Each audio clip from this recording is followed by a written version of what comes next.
Chapter 12, this chapter is about a cardiac pacemaker and an ICD, which is an implantable cardioverter defibrillator malfunction. So 3.25 million pacemakers and in the world and about 180,000 ICDs worldwide at the printing of this text. So numbers of pacemakers will rise due to a rise in cardiovascular disease. And a pacemaker, it looks like this. It's going to sit right there. They make this incision in, and then they go back to where they have the leads and the actual little pacemaker underneath. So it's all inserted inside and a little scar to boot. So it's composed of a pulse generator and leads. The generator contains electronic circuitry that powers the whole device. It's a small metal box, like 2 stacked silver dollars, and it is implanted underneath the skin subcutaneously, usually in the clavicle region, like the picture showed. But the lifespan of a cardiac pacemaker is about 7 to 10 years. So the leads are the connection between the heart muscle and the generator. They're called leads. That is that wire-looking apparatus. It's inserted into the venous system and maneuvered to the area of the heart that is requiring some type of stimulation. Usually the pacemakers have 1 or 2 leads, possibly 3. The leads monitor the heart rate and provide pacing impulses when it's necessary. So what is it used for? It's used for arrhythmias. So arrhythmias are when you have just different types of rhythms of the heart and you need to balance it all out the correct way. Usually it's bradycardia leading to a low cardiac output. So if you have bradycardia and you have a slower heartbeat, you need something that is going to quicken it. So the symptoms could have a slow heartbeat, could be weakness, dizziness, syncope. And as you know, a slow heartbeat, it's not, if you, it's going to beat slowly, then it's not going to have as much push during the contraction part to get all of the blood into the next chamber. So that's just not good. And pacemaker monitors then will monitor that heart, and it will speed it up with electrical impulses when it knows that it needs it. And now an implantable cardiac defibrillator is just the opposite. So it's very similar to a pacemaker device. The lead in the left ventricle can also provide cardioversion or defibrillation. It's used to treat harmful tachyarrhythmias. It's beats that are 200 and plus per minute, and which usually originate in the ventricles. So the cardiac output is once again diminished because of this, and the symptoms, the chambers, like if it beats super fast, then part of the, when it beats, is when it will contract. The heart will contract and push the blood into the next chamber, like from the atriums to the ventricles, ventricles to the other atrium and out and back. So what happens is that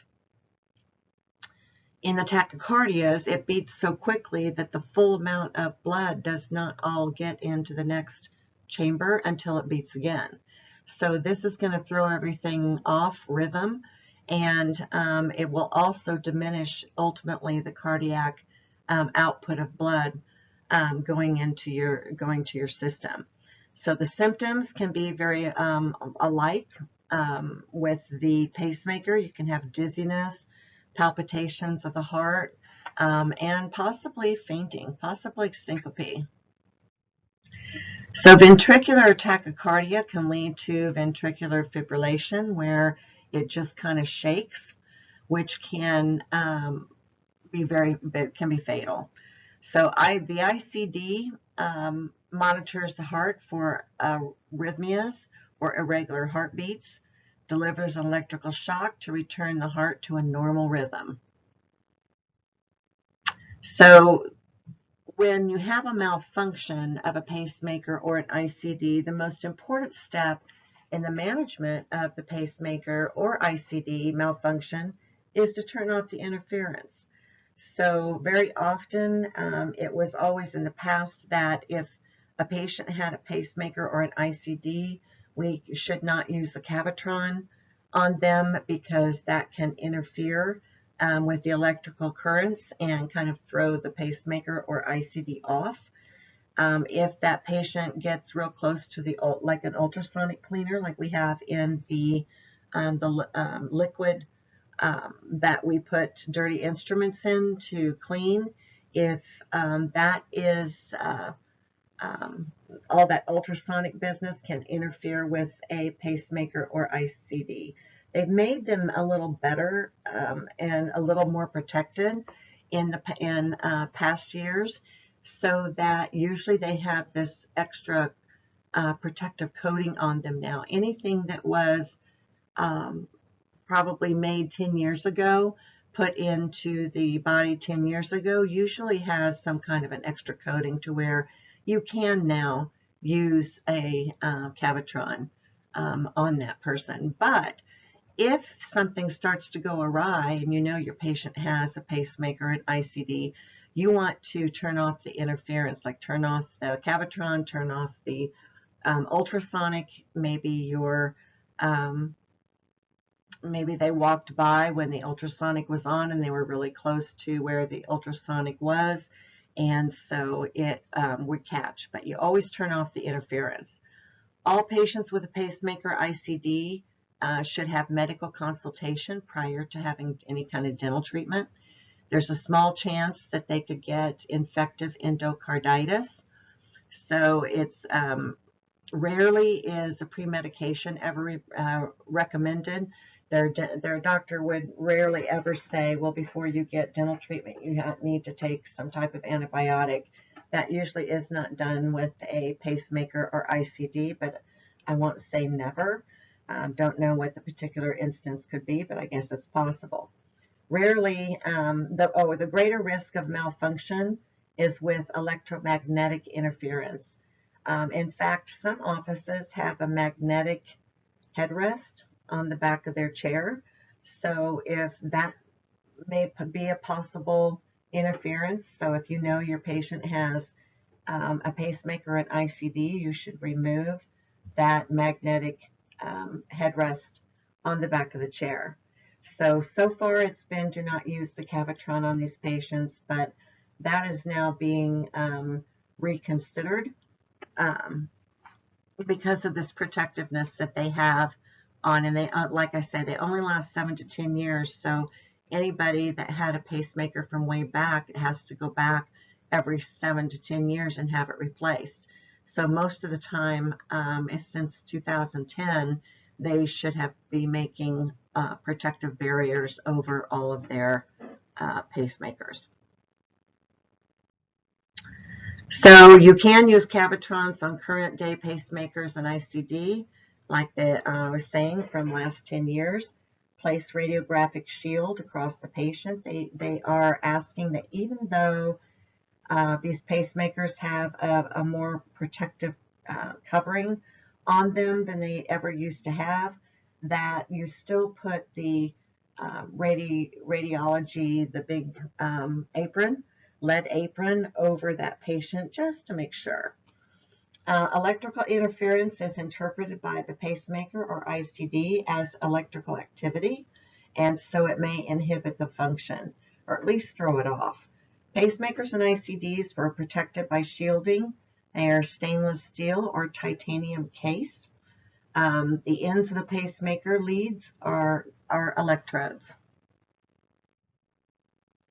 Possible causes of malfunction: cell phones, MRIs, ultrasonic baths, Cavitron. So it should be informed by a physician, and they also should probably carry a card if this type of thing would affect them. Pacemaker or ICD malfunction in the dental office, there's really minimal risk. Malfunction, more common in older implant models. The lead apron over a pacemaker or ICD reduces the electromagnetic interference. Local anesthetics may be used on patients with pacemakers or ICDs, but with caution due to the amount of vasoconstrictor, which should be carefully monitored to avoid development of dysrhythmias. So the vasoconstrictor is added to a local anesthetic to increase the increases the anesthetic. It's very profound, deadening, and that is what a vasoconstrictor can do. And it also lengthens the time that the numbing of the teeth, and they'll be numb for longer, usually with a vasoconstrictor.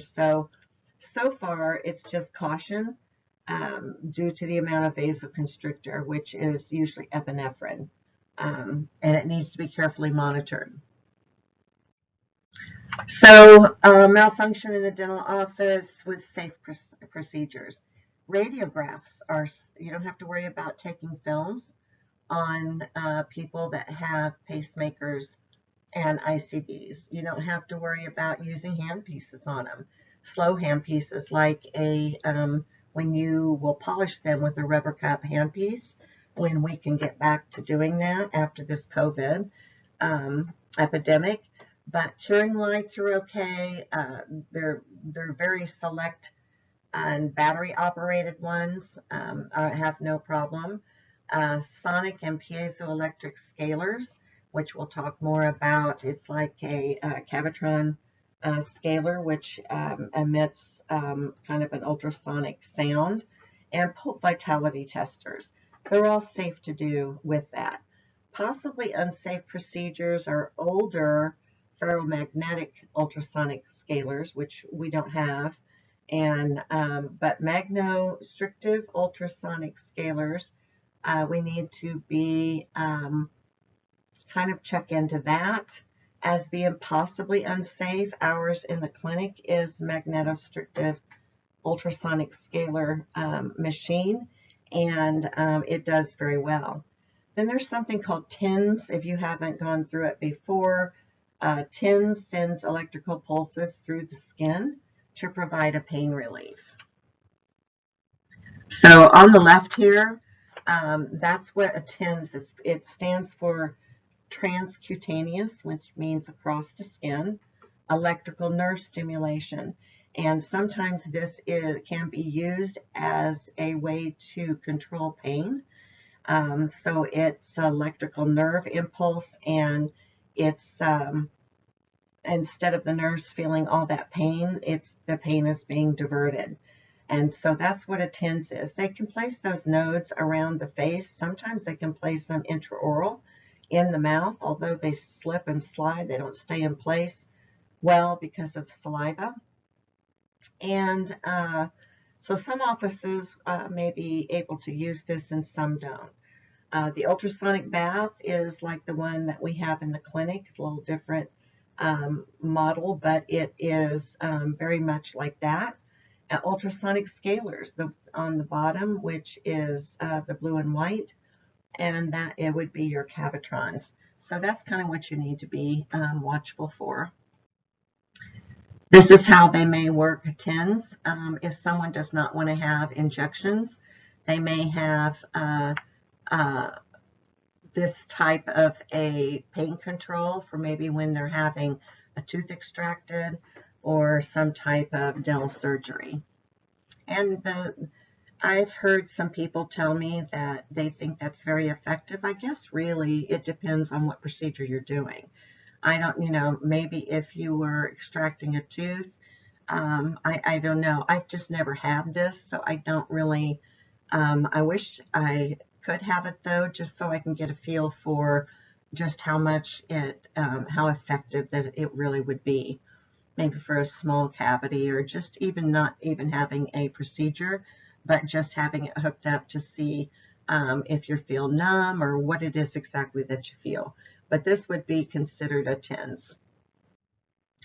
So, and it's for pain, to help with pain.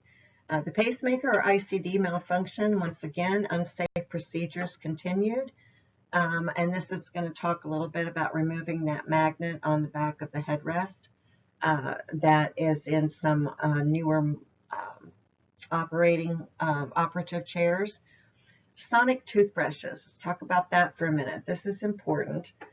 You want to maintain at least 6 inches between a battery charger and the implanted device. So that seems easy enough. The battery charger is usually on the sink in your bathroom, and not and further away 6 inches than 6 inches from your device. So you maintain at least 1 inch between your actual toothbrush and the implanted device. So people can use an electric toothbrush, it's fine. They just need to keep it up at their mouth and not hover the toothbrush while it's working around their shoulder area and front chest. Vasoconstrictors and local anesthetic, once again, we can use them, but we need to use some caution. We'll go in more detail in that next term when we have anesthesiology class, when you learn about local anesthetics. Signs and symptoms of a pacemaker malfunction. You have lightheadedness, dizziness, dyspnea, trouble breathing. They may have moist, pale skin and feel weak. They could have bradycardia or tachycardia, depending on if it's a malfunction of the pacemaker or ICD.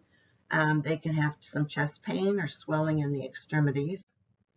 Prolonged hiccuping, the muscular twitching, altered mental status a little bit.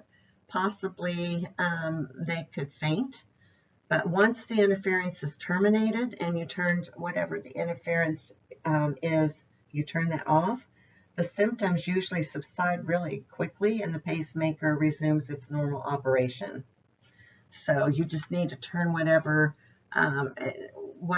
item that you think is the interference, stop using it or turn it off, and the pacemaker usually pretty quickly goes back into its normal rhythm. So you could continue treatment virtually. So inappropriate defibrillation could happen when there's a malfunction of the ICD. So it may defibrillate at times when you don't want it to. There could be twitching, biting, sudden movements could all happen as a result of an ICD malfunction. So once again, on the ICD, you turn off the interference, assess their level of consciousness, and if they are conscious, you want to take their vital signs, monitor their pulse rate to determine if it has reverted to a normal rhythm. And if the rhythm is not normal and it doesn't return, then you need to contact EMS for transport to an emergency department. So you would want to seat the patient comfortably. It's usually in an upright position while you are checking all of this. So if the patient is unconscious, then you're going to treat them as if they just for syncope, like as if they just fainted. So you're going to place the patient supine or in the Trendelenburg position with the head lower than the heart and the feet, and let all that blood pump back into the brain to kind of bring them back to consciousness. So if the consciousness has not regained and you have had them in the Trendelenburg position and they are not coming back around, once again, you would need to contact EMS for transport. They need to go to an emergency department. And that is the end of this chapter. So you'll be having a quiz over chapters 9, 10, 11, and 12. And